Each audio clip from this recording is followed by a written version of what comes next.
Hello students, last video में हम lesson number 12 जो है वो ऑलरेडी स्टार्ट कर चुके हैं and the name of your lesson is the life in कायचूर। कायचूर क्या है? कायचूर जो है वो एक स्मॉल विलेज है बर्धामन डिस्ट्रिक्ट का, बर्धामन ज़िले का। और ये बर्धामन ज़िला कहाँ है? वेस्ट बंगाल में है। हमने इस लेसन में लास्ट वीडियो में हमने बात करी थी कि हम इस लेसन में जो है वो कुछ फार्मर्स के बारे में बात करेंगे, जो फार्मर्स वहीं उस डिस्ट्रिक्ट में उस कायचूर नाम का जो विलेज है वहाँ पे रहते हैं और उनकी लाइफस्टाइल कैसी है, वो क्या क्या काम करते हैं और किन किन प्रॉब्लम को फेस करते हैं। उसमें हमने जो है एक लेडी के बारे में पढ़ा था, जाबा नाम की लेडी के बारे में पढ़ा था कि वो जाबा नाम की लेडी क्या करती है। वो तोलाराम बापू जो है, जो उस गांव का सबसे बड़ा जो है वो कौन है? लैंडलॉर्ड है। उसके पास बहुत सारी ज़मीन है और वो उस ज़मीन पे जो है वो काम करती है और कौन कौन सी प्रॉब्लम को फेस करती है, हमने इसके बारे में जो है वो रीड करा था। अब हम इसी लेसन में एक दूसरा फार्मर है, फार्मर का नाम क्या है?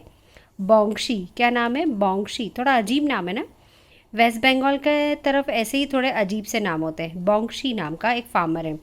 ये फार्मर कैसा है? ये एक छोटा स्मॉल फार्मर है। जैसे हमने पहले बात करी थी जाबा, जाबा लेडी जो थी वो लैंडलेस लेडी थी, उसके पास अपनी कोई ज़मीन नहीं थी। लेकिन ये जो बोंगशी फार्मर है, इसके पास अपनी खुद की एक ज़मीन है, 2 एकड़ की इसके पास ज़मीन है। इस ज़मीन पे जो है वो फार्मिंग करता है। फार्मिंग कौन सी खेती करता है? वो धान की खेती करता है, चावल की खेती करता है और इस तरह से अपने परिवार का जो है वो पालन पोषण जो है वो करता है।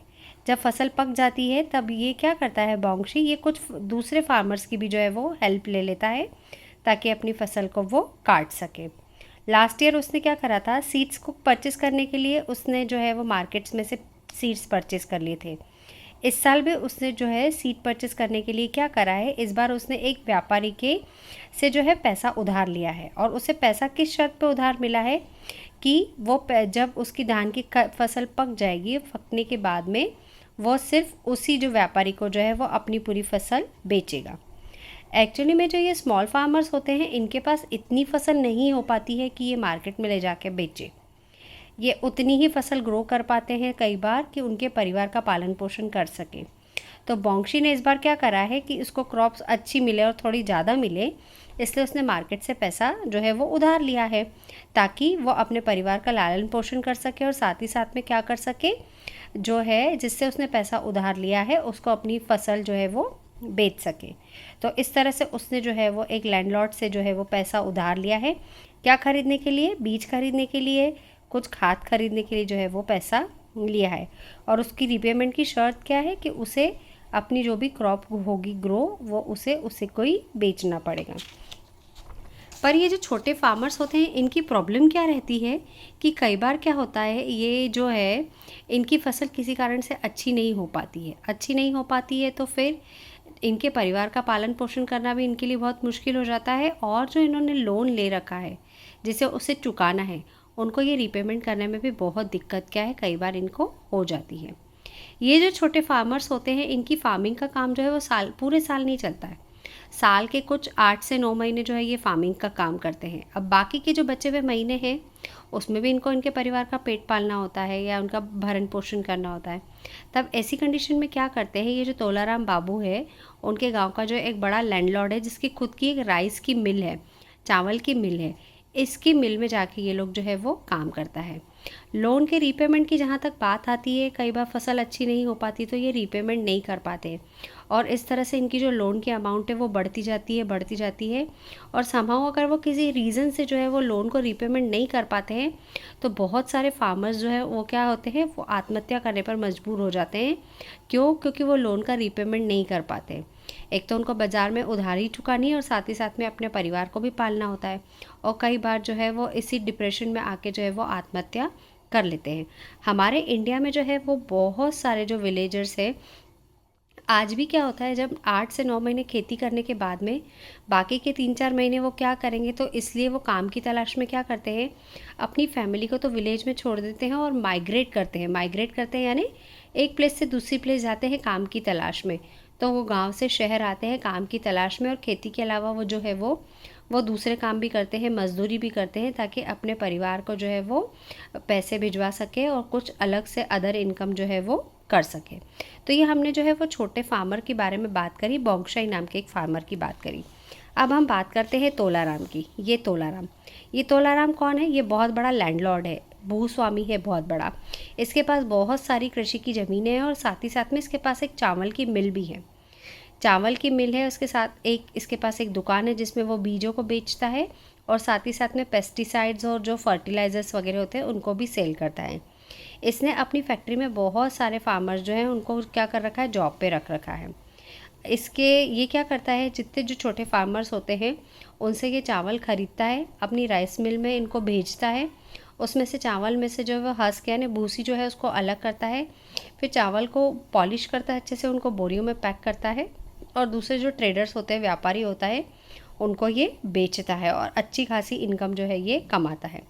तो दैट मीन्स हमने क्या करा है, हमने इस लेसन में जो है अभी तक 3 तरह के फार्मर्स के बारे में बात करी है। एक हमने बात करी है लैंडलेस फार्मर्स। लैंडलेस फार्मर कौन थी? हमारी जाबा थी। उस लेडी के बारे में पढ़ा था, उसके पास अपनी कोई ज़मीन नहीं थी, वो जो है वो दूसरे के फार्मर की ज़मीन पे जो है वो काम करती थी और मजदूरी करती थी। सेकंड हमने बात करी एक स्मॉल फार्मर की।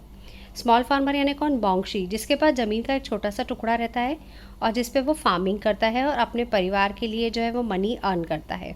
और फिर हमने एक बात करी, किसके बारे में बात करी? Big farmer. सबसे बड़ा बिग फार्मर कौन था? तोलाराम की बात करी हमने, जिसके पास कृषि की बहुत सारी ज़मीन है, उसकी खुद की राइस मिल है और एक बड़ी सी दुकान है जिसमें वो बीजों को बेचता है, साथ ही साथ में फर्टिलाइज़र्स और साथ ही साथ में क्या बोलता है, पेस्टिसाइड्स भी बेचता है। तो डैट मीन्स हमारे इंडिया में 3 टाइप के फार्मर्स होते हैं। देखो ये पिंक लेटर्स में लिखा है, एक है लैंडलेस फार्मर, एक है स्मॉल फार्मर और एक है बिग फार्मर। ये 3 तरह के फार्मर्स जो है हमारे इंडिया में होते हैं। लैंडलेस फार्मर्स यानी क्या? They don't have their own land, they work on the other farmers land. फिर है small farmers, they have their own land, a small piece of land, और उसी पे वो फार्मिंग करते हैं और अपने परिवार को जो है मनी अर्न करते हैं परिवार के लिए। फिर है third one is big farmer. Big farmers like Tolaram, they had a lot of land in which they cultivate some crops, और उनके साथ ही साथ में क्या करते हैं, दूसरे जो और फार्मर्स होते हैं उनको भी अपनी फैक्ट्री में और अपनी ज़मीनें पर जो है वो मजदूरी के लिए रखते हैं। तो इस तरह से हमने इस लेसन में अभी तक 3 टाइप के फार्मर्स के बारे में बात करी। ये तो हमने अभी बात करी फार्मर के बारे में। अब आपके लेसन का जो नेक्स्ट हेडिंग है वो है वाटर फॉर इरिगेशन। अब इरिगेशन का वर्ड, ये इरिगेशन वर्ड नया आया है। इरिगेशन को हिंदी में क्या बोलते हैं? सिंचाई बोलते हैं। चलिए हम रीड करते हैं, क्या लिखा हुआ देखते हैं। Farmers need water to grow crops. Farmers को पानी की ज़रूरत पड़ती है। क्यों ज़रूरत पड़ती है? क्रॉप्स को ग्रो करने के लिए।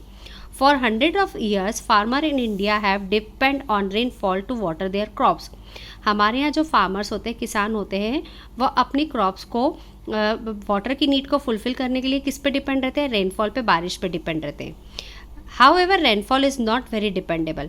पर क्या होता है, रेनफॉल पे पूरे समय निर्भर नहीं रह सकते। क्यों नहीं रह सकते? It may not rain when the crops need water. Crops को तो पानी पूरे साल भर ज़रूरत रहती है, लेकिन हमारे यहाँ बारिश तो सिर्फ 4 महीने आती है। Moreover we can not adjust the amount of water according the requirement of the crops growing in the field. दूसरी प्रॉब्लम क्या आती है, हर क्रॉप्स को अलग अलग वाटर की ज़रूरत पड़ती है। अलग अलग वाटर यानी अलग अलग अमाउंट ऑफ वाटर की ज़रूरत पड़ती है। किसी को ज़्यादा पानी की ज़रूरत पड़ती है, किसी को कम पानी की ज़रूरत पड़ती है। तो हम बारिश के पानी को अपनी रिक्वायरमेंट के अनुसार जो है वो एडजस्ट नहीं कर पाते। So the farmers irrigate their field. तो इसलिए क्या करते हैं, फार्मर्स जो है वो इरीगेट करते हैं, सिंचाई करते हैं। To irrigate means to supply crops with water by means of specially constructed channels और पाइप्स। इरीगेट का मतलब क्या होता है, क्रॉप्स को पानी का सप्लाई करना डिफरेंट मीन्स से। कैसे? हम जो है वो चैनल बनाते हैं और पाइप के थ्रू जो है वो खेतों तक पानी जो है वो पहुंचाते हैं। ये है ट्यूबवेल। दिख रहा है कि tubewell is the mode of irrigation. Tubewell के थ्रू जो है वो हम इरिगेशन करते हैं। अभी हम डिटेल में पढ़ते हैं ट्यूबवेल यानी क्या होता है। Some farmers irrigate their land using tubewells. बहुत सारे फार्मर्स जो है वो ट्यूबवेल से इरीगेशन करते हैं। कैसे करते हैं irrigation?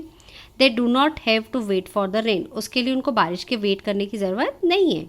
The tubewell pumps water up from under the ground. Tubewell क्या करता है, ज़मीन में से पानी को जो है वो क्या करता है, पंप करता है, ऊपर खींचता है अंडरग्राउंड वाटर को। Then the farmer dig the channel to make sure that the water reaches all parts of their field. फिर क्या करते हैं, चैनल्स बनाते हैं, छोटी छोटी सी ऐसी नालियाँ जैसी बनाते हैं, चैनल बनाते हैं, जिससे जो है वो ट्यूबवेल का पानी जो है वो उन चैनल्स के थ्रू जो है फार्म तक, खेत तक जो है वो पहुंच सके। यानी इस तरह के वो चैनल बनाते हैं ताकि उनके पूरे खेतों को जो है वो पानी मिल सके। In some places, the farmers depend too heavily on tube wells to irrigate their fields. और कई फार्मर्स जो ऐसे होते हैं वो टोटली जो है वो ट्यूबवेल पे डिपेंड रहते हैं इरिगेशन करने के लिए। This depletes the ground water faster it can be replenished. अब क्या होता है, इसके कारण क्या होता है, ये ट्यूबवेल जो है वो ग्राउंड वाटर से चलता है, यानी ज़मीन में से हम खोदते हैं और फिर मशीन से पानी जो है वो बाहर निकालते हैं। तो इसके कारण क्या होता है, अंडरग्राउंड वाटर का लेवल जो है वो धीरे धीरे कम होने लगता है और कई बार ट्यूबवेल जो है वो सूख जाते हैं। देखिए ये कैनल इरिगेशन है, ये दिख रहा है, ये लाइन दिख रही, ये है चैनल, यानी चैनल के थ्रू जो है वो खेतों तक पानी जो है वो पहुँचाया जाता है। Some farmers irrigate their land with water from tanks, open wells. Farmers जो है अपने खेतों की सिंचाई कैसे करते हैं, टैंक से यानी टंकी से, ओपन वेल यानी कुएं से, कैनल से यानी नहरों से, और water bodies like lakes and ponds. They dig channels from the canal और लेक टू द फील्ड। ये क्या करते हैं, नहरें बनाते हैं, नदी से नहरें बनाते हैं, यानी नदियों से ऐसा रास्ता निकालते हैं ताकि सीधे खेतों तक उनके पानी आ जाए, और उससे हम क्या बोलते हैं, कैनल्स बोलते हैं, नहरें बोलते हैं। Sometimes farmer have to share water from the same canal which leads to quarrel over water. अब कई बार क्या होता है, बहुत सारे फार्मर्स जो है वो एक ही कैनल से पानी लेते हैं और इसके कारण क्या होता है, उनमें पानी के लिए झगड़े भी हो जाते हैं। All crops need water to grow but they do not need the same amount of water. सारी क्रॉप्स को पानी की ज़रूरत तो होती है, लेकिन सभी क्रॉप्स को सेम अमाउंट ऑफ वाटर की ज़रूरत नहीं होती है।